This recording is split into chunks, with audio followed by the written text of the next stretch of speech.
जय हिंद जय बिहार स्वीकार कीजिए मेरा नमस्कार। मेरा नाम है राजेश रॉय और आप देख रहे हैं आप अपने चैनल सत्यमेव जयते। दोस्तों आज हम बात करने वाले हैं बीपीएससी टीआरई 4 के बारे में, खासकर नोटिफिकेशन कब आएंगी, एग्ज़ाम कब तक होने की उम्मीद है, विषय बाय विषय सीटें कितनी रहने वाली है, साथ ही पीआरटी की वैकेंसी में क्या कुछ रहने वाली है।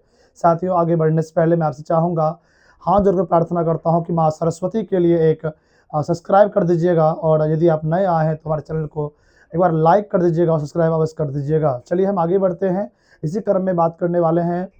सबसे पहले मैंने ऊपर में लिखा है साथियों कि बीपीएससी टीआरई 4 की वैकेंसी कब तक में, डेट उनकी क्या होनी चाहिए साथियों, एग्जाम टाइम क्या होगी, साथ ही नंबर ऑफ वैकेंसी क्या होने वाली है, best book of GK GS जो होता है साथियों, चाहे वो पीआरटी हो, 6 to 8 हो, 9th 10th हो या 11th 12th हो, किसी भी विषय में जहाँ पे जीएस वाला खंड पूछा जाता है वहाँ पे क्या पूछा जा सकता है, उनके बारे में हम लोग बात करने वाले हैं साथियों। लास्ट में हम लोग जानेंगे कि बेस्ट स्ट्रेटेजी क्या होती है एग्जाम के लिए, जिसे हम क्रैक कर सकते हैं साथियों। चलिए हम पहले बात कर लेते हैं साथियों कि सर बीपीएससी की नोटिफिकेशन कब तक में आने की उम्मीद है। साथियों हम लोग बात कर लेते हैं बीपीएससी की नोटिफिकेशन। आपको पता होगा जैसे कि बहुत सारा पेपर कटिंग साथ ही साथ जो है बहुत ज़्यादा जो है साथियों एक पेपर वायरल हो रहा है, उसमें साफ साफ बताया जा रहा है साथियों कि उसमें जो है 44,000 वैकेंसी आने की उम्मीद जताई जा रही है। लेकिन किसके बातों पर विश्वास किया जाए, क्योंकि कई बार ये वैकेंसी, कई बार 1,20,000, कभी 44,000, कभी 27,000, कभी 25,000, तो कभी कुछ बताया जा रहा है। लेकिन इस बार इसलिए लग रहा है क्योंकि हर बार यही बताया जा रहा था कि रोस्टर क्लियर नहीं हुई है, तो ये नहीं हुआ है, वो नहीं हुआ है। लेकिन इस बार साफ साफ बता दिया गया साथियों कि आपका रोस्टर क्लियर हुआ है और वैकेंसी की संख्या 44,000 रहने वाली है। साथियों हम बात करने वाले हैं क्या सर इसमें पीआरटी की वैकेंसी है, तो जी हाँ साथियों, इसमें पीआरटी वैकेंसी लगभग बात करते हैं हम लोग 12 से लेके 14,000 के बीच, जो साथियों 12 से लेके 14,000 के बीच पीआरटी की वैकेंसी रहने वाली है। पीआरटी में कितनी संख्या रहने वाली साथियों, तो 12,000 से लेके 14,000 के बीच रहने की पूरी संभावना है। वहीं हम लोग बात करते हैं 6 to 8 विषय साथियों, इसमें आप जानते हैं साइंस होता है, साथ में एसएसटी होता है, लेकिन साथियों सबसे अधिक की बात करें एसएसटी में तो सबसे लॉ इसमें रहने की उम्मीद है, सबसे लॉ सीट से इसी में रहने की उम्मीद है साथियों। जबकि माफ़ कीजिएगा, एसएसटी में सबसे लॉ रहेगा, जबकि जबकि साइंस में थोड़ा थोड़ा इनसे ऊपर अपर जो है थोड़ा साथियों रहने की उम्मीद है। इस बात को आप जान लीजिए। चलिए हम बात करते हैं अब ये आपने जान लिया साथियों कि सर टोटल वैकेंसी संख्या 44,000 रहने वाली, जबकि पीआरटी में 12 से 14,000 की संख्या बताई जा रही है। बहुत सारा ऐसा जो हमारे दोस्त पटना में मौजूद है उनके द्वारा बताया जा रहा है कि 14,000 से 15,000 अंतिम पीआरटी में वैकेंसी रह सकती है। चलिए हम बात करते हैं साथियों, जब वैकेंसी मान लीजिए सर नोटिफिकेशन कब तक में आने की उम्मीद है साथियों। अब मान लीजिए यदि ये बीपीएससी के पास जाएगा तो हम मान चलते हैं कि फरवरी साथियों जो है इनके अंत तक, हो सकता है इसके अंत तक आपके वैकेंसी आ जाए, हो सकता है अंत तक इसकी वैकेंसी आ जाए।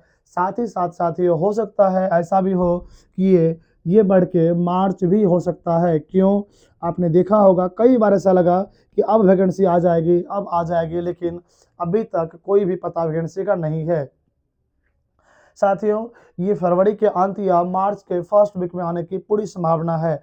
अब आप बात करोगे क्या सर इसमें सीटेट जो है सर क्या वो नया शेड्यूल प्रवेश कर सकेगा, तो देखिए बड़ी बात है कि ये वैकेंसी पे बीपीएससी पे वो डिपेंड करेगी वो क्या करना चाह रही है। यदि वो चाह ले कि नहीं मुझे नया बच्चों को भी मौका देना है, तो वो उनको शामिल थोड़ा सा डेट बढ़ा के, क्योंकि आप सभी जानते हैं फरवरी में इसकी अगर परीक्षा होती है सीटेट की, तो मार्च में इसका निश्चित रूप से रिजल्ट आ जाएगी। तो हो सकता है थोड़ा लेट हो तो ये भी बच्चे शामिल हो सकते हैं, लेकिन ध्यान रखिए प्रोबेबली ज़्यादा चांस है कि ये बच्चे शामिल नहीं हो पाएंगे। उम्मीद था ये फरवरी लास्ट तक में जो बताया जा रहा है सोर्स के हवाले से वो आपकी वैकेंसी आ जाएगी। चलिए हम बात कर लेते हैं साथियों अब सर नोटिफिकेशन डेट आने की संभावना कब तक है। देखिए वही हमने कहा आपसे अभी हमने आपसे क्या कहा साथियों, हमने वही तो कहा आपसे फरवरी के अंत तक में इसकी वैकेंसी आने की संभावना है। जबकि हम बात करें मार्च का फर्स्ट वीक जो होता है साथियों, फर्स्ट वीक साथियों, उसमें हो सकता है वैकेंसी आ जाए। तो आपने जान लिया नोटिफिकेशन कब तक आने की संभावना है। ज़्यादा चांस है कि आपकी फरवरी के अंत में वैकेंसी आ ही जाएगी इस मंथ, है ना। चलिए हम बात कर लेते साथियों, एग्जाम टाइम क्या होने वाली है। सर आप बात कर रहे हैं, आपने सर ये बता दिया कि पीआरटी में कितनी वैकेंसी रहेगी, 6 to 8 में कहाँ संख्या रहेगा, कुल कितने रहेंगी सर संख्या, नोटिफिकेशन डेट कब तक आने वाली साथियों, हमने आपको ये भी बता दिया। अब हम बात करते साथियों एग्जाम टाइम की। एग्जाम टाइम क्या होने वाला है साथियों, अगर मेरा अनुमान और साथ ही साथ जो हमारे सर वगैरह हैं, जो हमारे दोस्त वगैरह हैं, उनसे जो हमें मालूम पड़ रही है, उनके द्वारा ये बताया जा रहा है कि अप्रैल तो पूरा बिजी है, अप्रैल में तो पूरा एग्जाम नहीं हो पाएगी। चलिए ये गया, इसके बाद आता है मई आता है, या हो सकता है एक, देखिए अगर मान लीजिए हम मान के चलते साथियों, यदि मान लीजिए मार्च में वैकेंसी आती है, मान लीजिए मार्च के फर्स्ट वीक में आती है, तो पूरा ये मार्च ले लेगा नोटिफिकेशन में, ठीक है। इसके अलावा आपको अप्रैल आते हैं, अप्रैल में आपकी एग्जाम नहीं होगी, तो हो सकता है आपकी एग्जाम जो है मई या जून में साथियों, मई या जून में आपके इसकी एग्ज़ाम होने की संभावना कुछ दिखाई पड़ रही है। हो सकता है आपके एग्ज़ाम जो है मई या जून में संभावना हो सकती है, क्योंकि हो सकता है ये भी संभव है साथियों, यदि थोड़ा विलंब और कर देगी यूपीएससी, तो ये एग्ज़ाम डायरेक्ट सितंबर अक्टूबर के मंथ में भी जा सकती है, जहाँ की काफ़ी परेशानी झेलना पड़ सकता है। इस बात को आप जान लीजिए। तो मई या जून में इसकी एग्ज़ाम होने की संभावना है साथियों। यदि आपने अभी तक पढ़ना शुरू नहीं किया तो मैं चाहूँगा अब आपकी तैयारी अपने जोर और शोर पे होनी चाहिए। क्यों, समय आपके पास बहुत कम होगा। हो सकता है अचानक यूपीएससी आए और बोले मैं 1 मंथ के बाद एग्जाम लेने वाला हूँ, इस बात को आप जान लीजिएगा।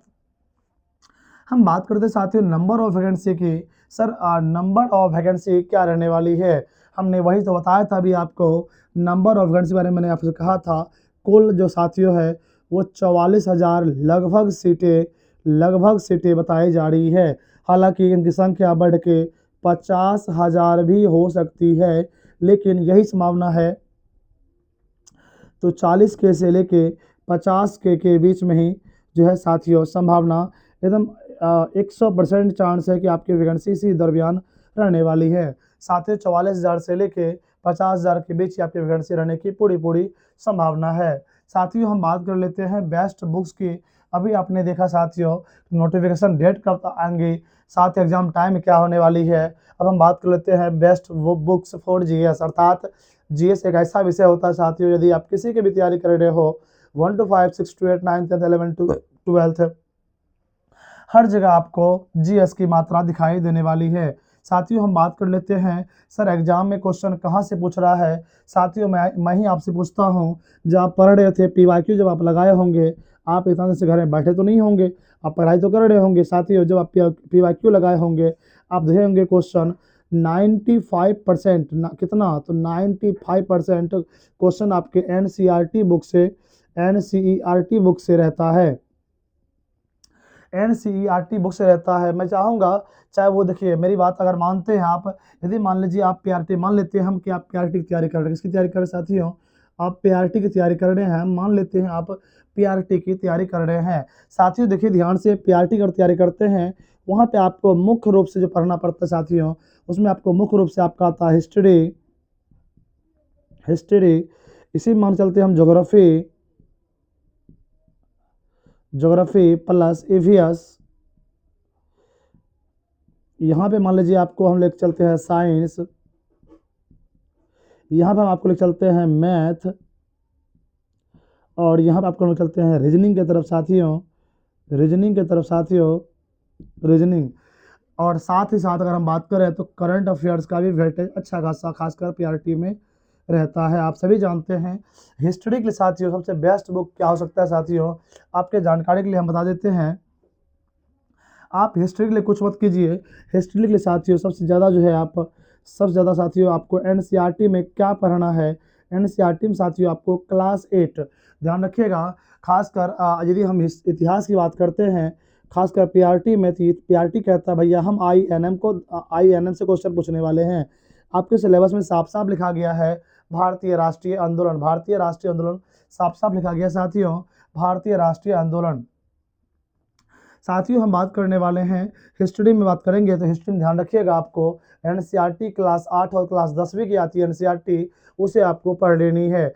8वीं की एनसीईआरटी में आप बहुत महिला के बारे में है, मुंडा विद्रोह है ना, भारतीय राष्ट्रीय आंदोलन उसमें भी है। साथ ही साथ साथियों आप अच्छे अच्छी चीज़ को पढ़ने वाले हैं क्लास 8 में, जबकि आप क्लास 10 में जाएंगे तो भारत में राष्ट्रवाद एक चैप्टर है जो बेहतरीन चैप्टर अपने आप में है, उनको पढ़ लीजिएगा, निश्चित रूप से आपके नैया पार करेगी। साथ ही साथ सिर्फ एनसीईआरटी से नहीं होगा साथियों, इसके अलावा आपको साथियों मेरा ऐसा मानना है, पर्सनली मेरा ऐसा मानना है साथियों, इसके घटना चर को एक बार अवश्य लगा लीजिएगा। मैं दावे और उम्मीद के साथ कहता हूँ यदि आपने क्लास 8वीं क्लास 10वीं और घटना चर को लगा लिया, मुझे ऐसा लगता है यदि 18 प्रश्न पूछता है तो आप आराम से 13 से 14 प्रश्न सही कर पाओगे। निश्चित रूप से आपका जो है अच्छा खासा मार्क्स जो है आपको हिस्ट्री में आप उठा पाओगे। साथियों हम बात कर लेते हैं अब ज्योग्राफी और ईवीएस के लिए, ज्योग्राफी में हमें क्या करनी चाहिए।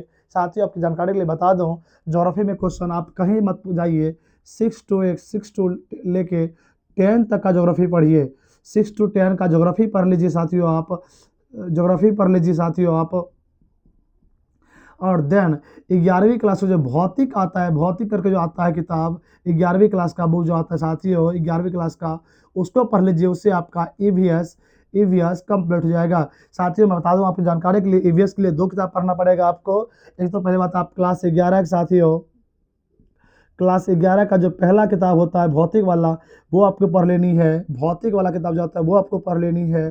दूसरी बात क्लास 10 का साथियों, क्लास 10 का चैप्टर आता है जीव जंतु के कुछ चैप्टर साथियों, उन्हें आपको पढ़ लेनी है, उन्हें आपको पढ़ लेनी साथियों। यहाँ से देखा गया है कई बार क्वेश्चन एग्जाम में पूछा गया है, आप खुद पीवाईक्यू लगाए होंगे तो आपको पता होगा साथियों। इसकी भी संख्या हम बात करते हैं, लगभग साथियों 26 क्वेश्चन यहाँ से भी रहने की उम्मीद है। साथियों हम बात कर लेते हैं साइंस को लेकर, तो साथियों साइंस में भी आपको कुछ नहीं करनी है। साइंस में आपको 8, 9, 10 ध्यान रखिएगा साथियों, चाहे वो एनसीईआरटी हो या एससीईआरटी हो साथियों, एनसीईआरटी हो, इसमें आपको 8, 9 और 10th का जो साथियों 8, 9, 10th का साथियों आपको साइंस पढ़ लेनी है। साइंस का क्वेश्चन अच्छा खासा इसी जगह से रहता है, आपको इन्हें अच्छे से पढ़ना है। यदि आपको ये पढ़ा हो जाती है, एक बार मैं चाहूँगा प्लीज़ रिक्वेस्ट करूँगा आपसे घटना जरूर एक बार अवश्य लगा लीजिएगा। अगले वीडियो में आपको मैं जरूर किताब कौन सा बेस्ट है और कौन सा किताब आपको मैं सजेस्ट करूँगा, बताऊँगा। आगे बढ़ने से पहले फिर से हाथ जोड़ आपके सामने, यदि आप अभी तक वीडियो देख रहे हैं इसका मतलब आप इंटरेस्टेड हैं, आपसे हाथ जोड़ कर विनती है, माँ सरस्वती का आशीर्वाद के लिए सब्सक्राइब अवश्य कर दीजिएगा। माता आप पे आशीर्वाद बनाएंगे और आपका सिलेक्शन होगा। चलिए हम बात करते हैं अब साथियों मैथ का। देखिए मैथ की बात करते हैं, पीआरटी के मैथ और 6 टू 8 की मैथ दोनों की मैथ अलग होती है। पीआरटी में आपको बेसिक लेवल की मैथ पूछी जाती है, जबकि 6 टू 8 में जबकि साथियों एक विषय जो होता है आपको उसका एकदम ध्यान से जो मैथ जो होता है बेहतर तरीके से वहाँ पूछा जाता है। लेकिन पीआरटी के लिए क्या करेंगे साथियों, मैं आपको इसी चैनल पे आपको पीआरटी के लिए मैथ पढ़ाऊंगा। इससे पहले हालांकि मैं number system, simplification, percentage, ratio, ये सब चीज़ मैं आपको इसी चैनल पे मैं पढ़ा चुका हूँ। यदि आप चाहें तो आप मेरे चैनल को विजिट कर सकते हैं और देख सकते हैं मैंने पढ़ाया है। मैं दावे और उम्मीद करता हूँ कि क्वेश्चन एक भी प्रश्न आपका नहीं छूटेगा प्रश्न में। क्यों? जब मैथ पढ़ते हैं साथियों तो वहाँ पे बहुत सारे टीचर यूट्यूब पे कोई ये नहीं बताएगा कि पीआरटी का, वहाँ पे लिख देता है क्या पीआरटी 6 टू 8, 9, 10, 11, 12 वो समूला पढ़ाता है। कहने का मतलब क्या, पीआरटी के लिए स्पेशल मैंने आपको पढ़ाया है, यदि आप देखना चाहते हैं देख सकते हैं, वरना अन्यथा अगर आप कहेंगे तो मैं शुरुआत जरूर कर दूंगा। यदि आपको अच्छा लग रहा होगा तो आप कमेंट मुझे कर दीजिएगा।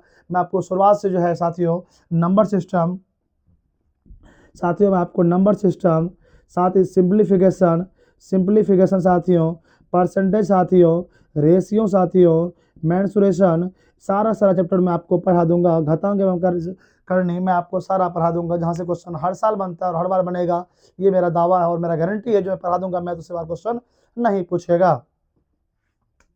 मैथ में आपको यही करनी है कि किसी पीआरटी या फिर किसी स्पेशल टीचर से जो पीआरटी से पढ़ाता है उनसे आप पढ़िए, उनका ही बेहतर तरीका से रहेगा। नहीं तो आप क्या करेंगे, फंस जाइएगा। 6 टू 8 कहाँ पूछता है, 1 टू 5 में कहाँ पूछता है, पता नहीं चलने देता है। बस पढ़ते उन्होंने क्या, उन्हें तो व्यूज से मतलब है, वो तो व्यूज बढ़ाएगा। आपको स्पेशल पीआरटी की मैथ पढ़नी है तो हमारे चैनल को अवश्य विजिट कर लीजिएगा, या किसी भी टीचर से भी जो पीआरटी स्पेशल पढ़ाते होंगे उनसे पढ़ लीजिएगा। हम बात कर लेते साथियों रीजनिंग का। साथियों रीजनिंग के लिए हमें जो लगता है, हमें पीआरटी के लिए सबसे बेस्ट टीचर जो मुझे लगा अभिमन्यु सर, वो भी अच्छे टीचर है। हालाँकि आपको और भी बहुत सारे टीचर, रीजनिंग एक ऐसा विषय है, आप किसी से भी अच्छे से समझ सकते हैं, लेकिन जो प्रियोरिटी के लिए स्पेशल रीजनिंग होता है साथियों, वो अभिमन्यु सर पढ़ाए हैं। उनका एक मैराथन वीडियो भी है, आप देख लीजिएगा, निश्चित रूप से आपका सफल हो जाएगा। साथियों हम बात करते हैं सर मैथ और रीजनिंग में कितने क्वेश्चन पूछता है साथियों, तो कुल 32 से 34 प्रश्न जो साथियों यहाँ से रहता है मैथ और रीजनिंग से। ध्यान रखिएगा साथियों, मैथ और रीजनिंग से 32 से 34 प्रश्न रहता है, इस बात को आप जान लीजिएगा। साथियों हम बात कर लेते हैं अब सर हमारी जो है तैयारी कैसे हो पाएगी, तो सर हम बता दें आपको, अगले वीडियो में आपको हम बताने का प्रयास करेंगे साथियों सबसे बेस्ट बुक आपके लिए क्या हो सकता है। उस वीडियो आपको बताएंगे सबसे एनसीईआरटी के लिए, एनसीईआरटी में नोट्स पढ़ा या फिर थ्योरी या फिर एमसीक्यू क्या हो सकता है साथियों, आपको हम बताने का प्रयास करेंगे। साथियों आपको मैंने बेस्ट स्ट्रेटेजी जो है साथियों मैं अगले वीडियो में जब बताऊंगा आपको, ये मैं अपने पास रख लेता हूं और इन्हें मैं आपको अपने लास्ट टाइम जब मैं वीडियो बनाऊंगा इसी चैनल पे, तो उस टाइम मैं आपको बताने का प्रयास करूंगा।